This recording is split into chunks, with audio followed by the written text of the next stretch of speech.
Hi, welcome to One Word a Day. I'm Sophia, pilot into the universe of Chinese. Let's continue exploring some of the commonly used well-wishing expressions in January. And today we're going to talk about 一帆风顺. 一帆风顺 is very common expression, and it doesn't, confined to a January expression. Actually, it's mostly used in the situation when somebody move on to a new stage of life, getting into a new job, moving to a new city, going to a new country, something with a little bit uncertainty and getting out of their normal habitat or their usual places. And when they're embarking on their new journey, then people will wish them 一帆风顺. So 一帆风顺 is a Chinese expression to say that when you're going sailing somewhere, life is a journey, as if you're sailing somewhere, right? And then you wish you have the wind that's fair to you. So when we say wind is fair, that basically means it's tailwind. You're not going to struggle much. You're going to have the wind on your side, which is your backside, right? Okay, so 一帆风顺. 一 by itself is pronounced as E flat tone. When it's followed by another flat tone, sometimes, it gets converted into 一帆风顺. So here is how I pronounce it. 一帆风顺. So you have two dropping sound and two flat one in the middle, right? For a non-Chinese speaker, when they see this expression, of course, everybody knows 一, right? 一 it's the simplest one-stroke Chinese character, just one horizontal line. So it's easy to remember, and it's not so hard to pronounce as well, right? It's 一. And then people would tend to read it as bookish definition, which is a flat tone. So 一帆风顺. So hear that sound? 一帆风顺. And make it flatter, the whole thing flatter, instead of 一帆风顺, right? It's 一帆风顺. It almost sounds like bots.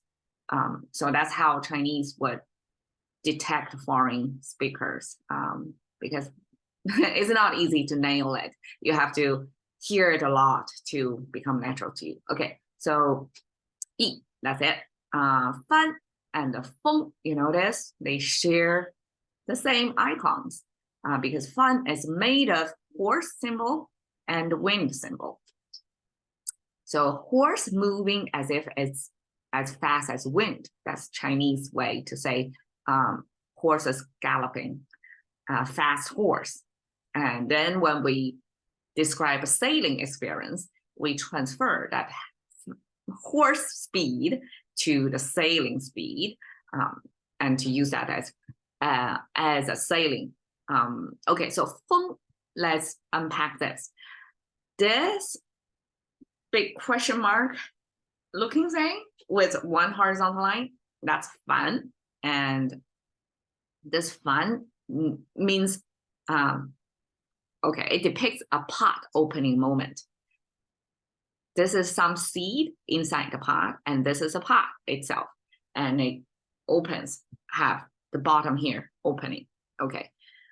And 帆 by itself, in Chinese, it means kind of a mold conforming. So when we say 帆, that's our signal, language signal to say we're generalizing. We're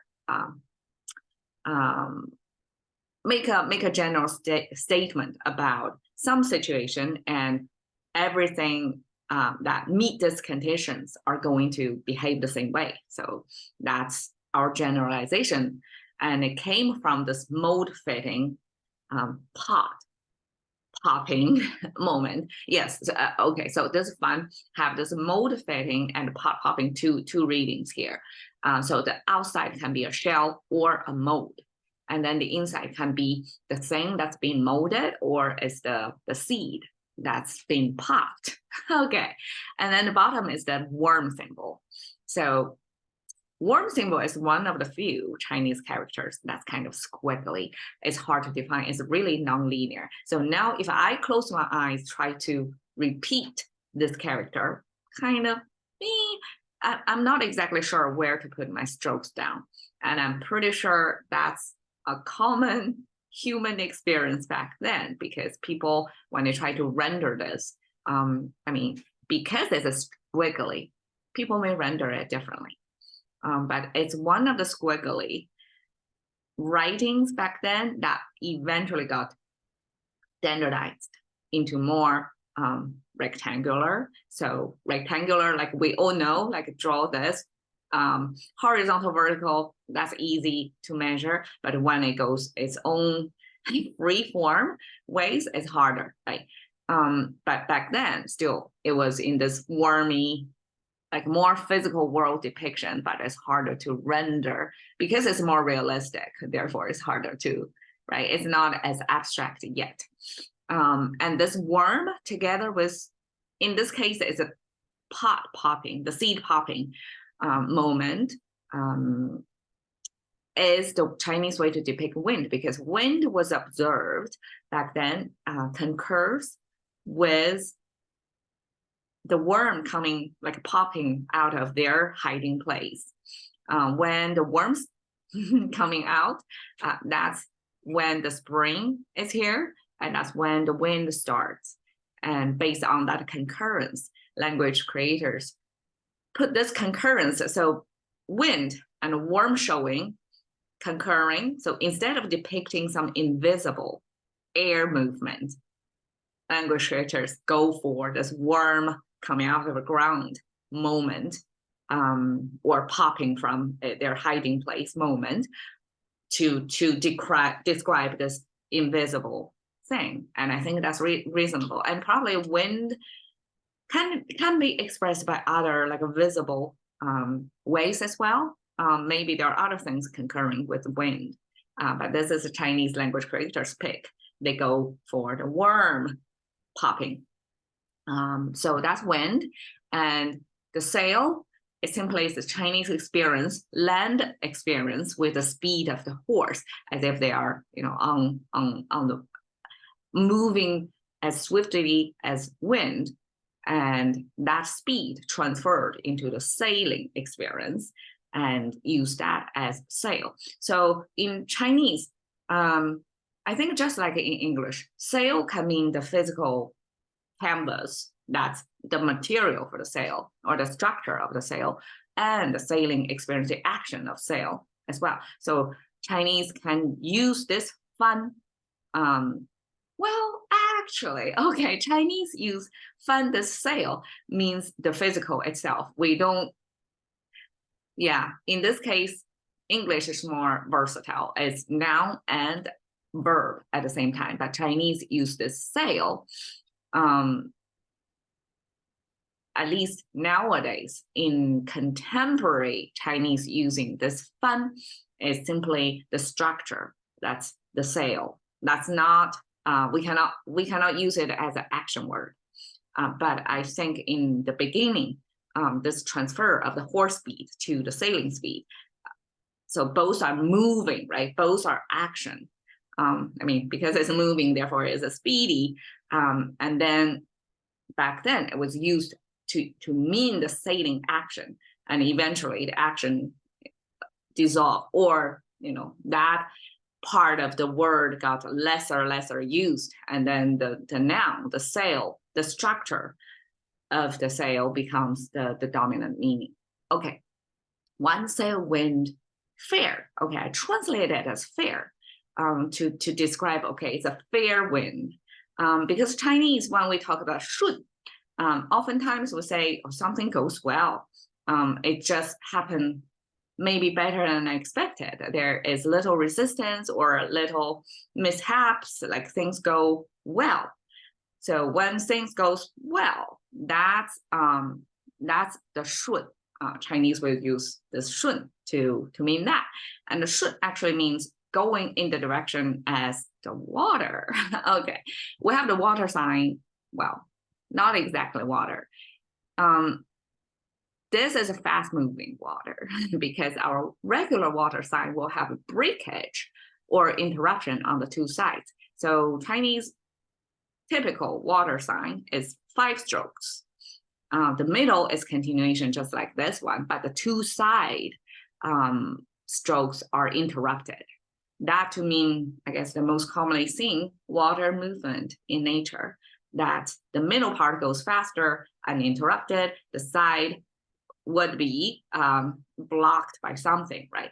But over here, you don't see the blockage. That means this water channel is really clear of any obstruction. The water can just flow fast in one body and smoothly through that. So fast moving water here. And then the right side is the head symbol. The head symbol made of this nose bridge, and 2 verticalized nostrils placed under the nose bridge. So basically it's depicting the center of the face, like right here. And then we have this big stroke to mean the peripherals or the edges of the head. So this whole thing is depicting using the center, using the peripheral to reference the whole thing without drawing the other parts on your face. So that's Chinese face simplification.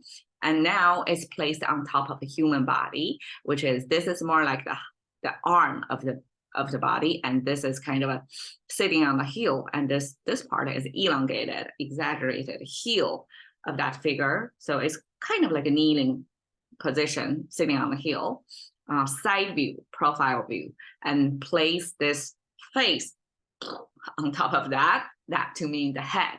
So head facing, or the head is looking toward the way the water flows. Basically, that means you are going along the water direction. Water moving, because there is the difference in elevation, right? From high ground to low ground, that's water moving. So you want to go like this way, that's way easier than go the opposite way, anti-gravity way, right? So language creator use this swift water moving symbol together with the head symbol, means you're facing that direction as if you're moving along the gravity direction. You're going along with it. So you can regard it almost like a flow, right? When you're going along with the energy, that's less energy requirement on your part versus you're going against the energy direction. So this fair then made of this directionally, you're facing along to go along with it. So go with the flow, basically. So one sail, wind, fair, 一帆风顺.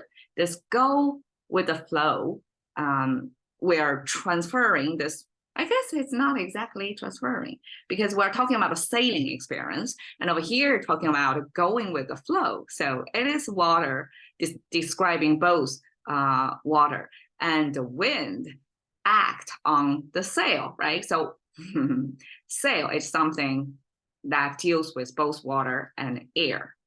And when we have the sail, both have the wind direction and the water direction facing, like both are going along with it. That means you're going with the flow, but also the wind direction, as if you're going with the flow of the wind as well. So both above water, underwater directions, you're going along with it. So that like double speed up process for sailing. So 一帆风顺 is Chinese way to say, no matter what you're doing in your new journey, new chapter of life, you're going to have tailwind. So everything goes smoothly, least the resistance, least the friction, least the frustration, upset, all that, like everything goes so well to you. So that's the well-wishing for many people. So here I'm just using a Hong Kong harbor, I believe it's called a Victoria Harbor, as their main feature. Say sailboat, I guess it's a tourist thing to show you the sail, and whoever do sailing would appreciate the having tailwind on that day. So that's Chinese 一帆风顺.